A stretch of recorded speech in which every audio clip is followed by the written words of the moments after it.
गरीब माण्हू महांगाई में पिसी वियो आहे, पर गरीब माण्हुनि खे महांगाई ऐं महांगी बिजली खां तकड़ो आज़ाद नथो करे सघिजे। Army chief general Asim Munir Pakistan जी तरक्की लाइ बहितरीन कम करे रहियो आहे। सियासी हुकूमत इदारनि विच में आईनी सहकार जेतिरो अॼु आहे ओतिरो पहिरीं न हो। वज़ीर आज़म शहबाज शरीफ़ जो उलमाए मुशाइक़ कॉन्फ्रेंस खे ख़िताब। संदसि चवणु आहे त अॼु क़ौम खे वधीक क़ौमी यकजहती ऐं इतिहाद जी ज़रूरत आहे। असांखे माज़ी मां सबक़ सिखी अॻिते वधण जी ज़रूरत आहे। सोशल मीडिया ते कूड़ गार गंद जो तूफ़ान बर्पा थियल आहे। कानून लागू कंदड़ इदारनि तरफ़ां दहशतगर्दनि ख़िलाफ़ वॾियूं क़ुर्बानियूं ॾिनियूं वयूं आहिनि।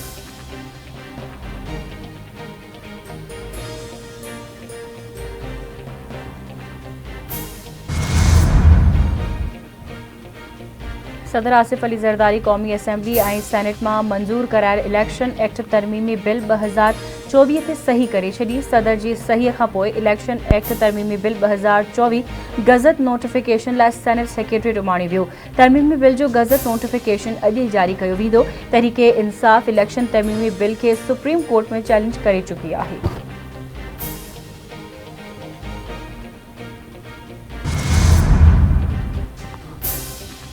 डॉक्टर मोहम्मद यूनुस जी सरबराही में बांग्लादेश की अबूरी हुकूमत अॼु हलफ़ खणंदी। डॉक्टर मोहम्मद यूनुस इमारती जहाज़ ज़रिए ढाका पहुची वियो। बांग्लादेशी फ़ौज पारां एयरपोर्ट ते आजिया अबूरी हुकूमत शुरुआती तौर ते अटकल 15 मेंबरनि ते ॿधल हूंदी। मक़ामी मीडिया मूजिब हलफ़ बरदारी तक़रीब ढाका जे दरबार हॉल में अॼु राति 8 वॻे थींदी, जंहिंमें 400 माण्हू शिरकत कंदा।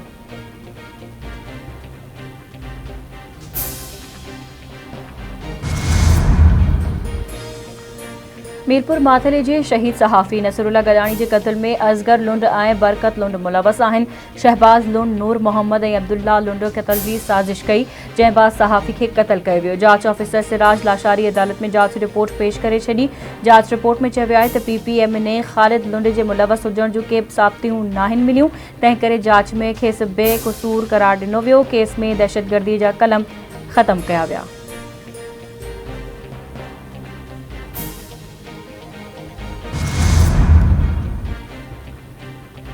शहीद साफ़ी नसरुल्ला गदाणी जो क़त्ल केस सिंध हाईकोर्ट कराची में हलाइण जी दरख़्वास्त।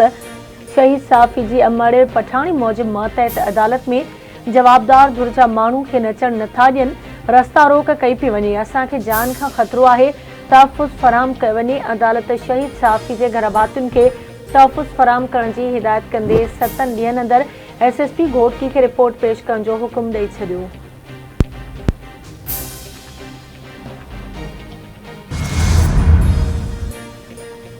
सदर आसिफ अली ज़रदारी सां सिंध जे तवानाई ऐं रिथाबंदी वारे वज़ीर नासिर हुसैन शाह जी मुलाक़ात। नासिर शाह सदर खां वफ़ाक़ी हुकूमत बाबति सिंध जे मसइलनि जे हल में मदद घुरे वरिती। सदर जो सिंध समेत समूरनि सूबनि जे वफ़ाक़ बाबति मसइलनि जे हल में पंहिंजो किरदारु जारी रखण जो अज़म। सदर जो चवणु आहे त तवानाई जी मौजूदा बहरान में सोलर एनर्जी ते भाड़ो पवंदो।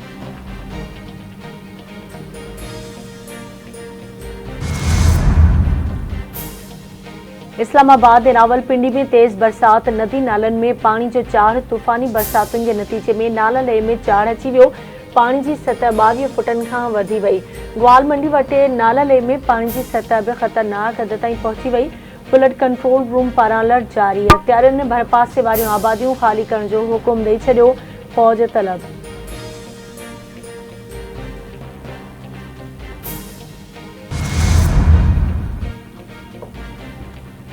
बलूचिस्तान में बरसात सबब नदी नालन में चाड़। जिले ज़ियारत में cloud burst. Daily action dam टुटण सां केतिरनि ई इलाइक़नि में पाणी दाख़िल थी वियो। लिंक रोड ज़िंदरा लुड़ी वञण सबब 10 ॻोठनि जो ज़मीनी राब्तो कटिजी वियो। जलमक्सी जे इलाइक़े टेपरी में लैंड स्लाइडिंग सबब रोड मुतासिर। केतिरनि ई इलाइक़नि जो हिक ॿिए सां ज़मीनी राब्तो कटिजी वियो। DGPDMA मूजिब 24 कलाकनि में ज़ियारत, किला सैफुल्ला ऐं लोरलाई रोड खुलण जो इम्कान आहे।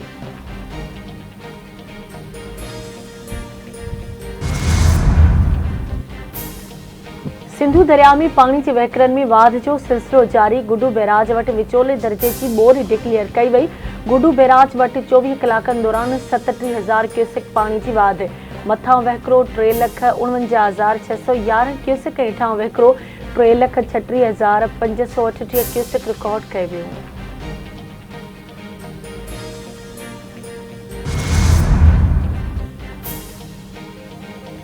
जाबलू इलाइक़नि में पियल बरसातनि ऐं MNV ड्रेन जो पाणी मंछर ढंढ में दाख़िल थियण खां पोइ मंछर में चाढ़ अची वियो। मंछर ढंढ में पाणी जी सतह 111 फुट 2 RL ताईं पहुची वई। गुज़िरियल 24 कलाकनि में मंछर जे पाणी सतह में 1 इंच जो इज़ाफ़ो थियो। मंछर में चाढ़ ऐं वधीक बरसातुनि जी अॻकथी सबबि आबाशी खाते मंछर जो पाणी सिंधु दरिया में छोड़ करे छॾियो।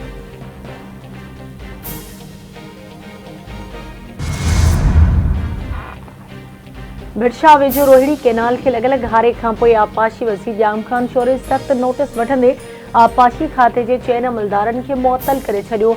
मुअत्तल थियलनि में ज़ुल्फ़कार सहतो, स्टार मेमण, ज़ुल्फ़कार सुमरो ऐं अमीर हिंगोरो शामिल। रोहिणी कैनाल खे लॻल हारे खां पोइ ॿुॾल ॻोठनि मां मोटर मशीनूं लॻाए पाणी निकाल कयो पियो वञे। मुतासिर ॻोठाणनि पारां ॿुॾी वियल ॻोठनि खे आफ़त सटियल करार ॾियण जो मुतालबो। भिटशा जो टंडो आदम सां ज़मीनी राब्तो कटियल, रहवासियुनि समेत भिटाई जा पांधेड़ा तकलीफ़ुनि खे मुंहुं ॾियण लॻा।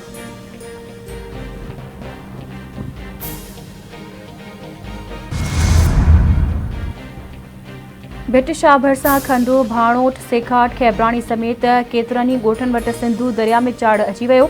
वॾे नुक़सान जो ख़दशो, हज़ारे एकड़नि ते काहिल फ़सुल पाणी हेठि अची वियो। MS बचाव बंद खे बरसातुनि सबबि हंधा हंधा खॾा पइजी विया।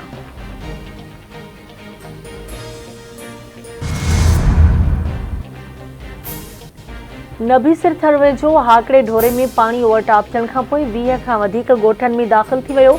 ॻोठ राणा, वाव कैटल फार्म, सांवरी ऐं UC शहीद माई बख्तावर जे मुख़्तलिफ़ ॻोठनि जो ज़मीनी राब्तो कटिजी वियो। रहवासी तकलीफ़ुनि खे मुंहुं ॾियण लॻा।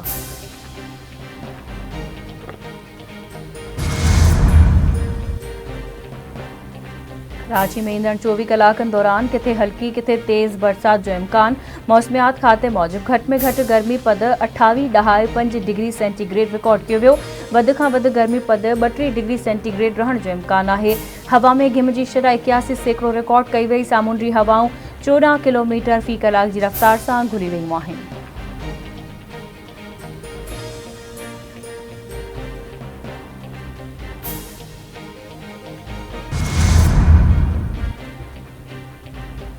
निशाने हैदर शहीद मेजर तुफेल मोहम्मद जो 66हों शहादत जो ॾिहाड़ो मल्हाए पियो वञे। GOC 26 division major general Ali Iqbal जे तुफेलाबाद में शहीद जी मज़ार ते हाज़िरी। शहीद मेजर तुफेल मोहम्मद जे दर्जनि जी बुलंदी लाइ दुआ घुरी वई। Chairman joint chiefs of staff committee services chief सही हथियारबंद फ़ौज तरफ़ां मेजर मोहम्मद तुफेल शहीद खे भरपूर ख़राज अक़ीदत पेश कई वई।